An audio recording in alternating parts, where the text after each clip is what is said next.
রথ টানলেই নাকি দুর্গা আসে, একথা আমরা সবাই জানি। সত্যি সত্যি দক্ষিণ চব্বিশ পরগনা জেলার কোনো পুজো যে এত সাড়ম্বরে এত তাড়াতাড়ি এইভাবে শুরু হয়ে গেল ভাবতেও আনন্দ লাগছে। হ্যাঁ, ঠিকই শুনেছেন, রথের দিনেই ধুমধাম করে খুঁটি পুজো হয়ে গেল দক্ষিণ বারাসাত ধর্ম ঠাকুরতলা বালক সংঘের পূজা।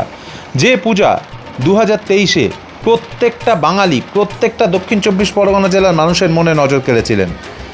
এই দিন উপস্থিত ছিলেন জয়নগরের বুকে গত কয়েক বছর সৃষ্টি হওয়া অপূর্ব সৃষ্টিগুলির স্রষ্টা আমাদের সবার প্রিয় বাপনদা।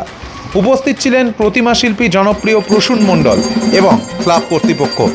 ধুমধাম করেই হয়ে গেল পুজো। এবছর দারুণ এক চমক নিয়ে আসতে চলেছে দক্ষিণ বারাসাত ধর্ম ঠাকুরতলা বালক সংঘের পূজা। আমি যদি ক্লাবের নাম ভুল বলে তাই ক্ষমা করবেন। আর যারা এখনো ট্রেলারটা দেখেননি, কি হতে চলেছে এবারে পূজায়, ঝটপট দেখে নিন। থাকবে মা আর কতক্ষণ ঢাকে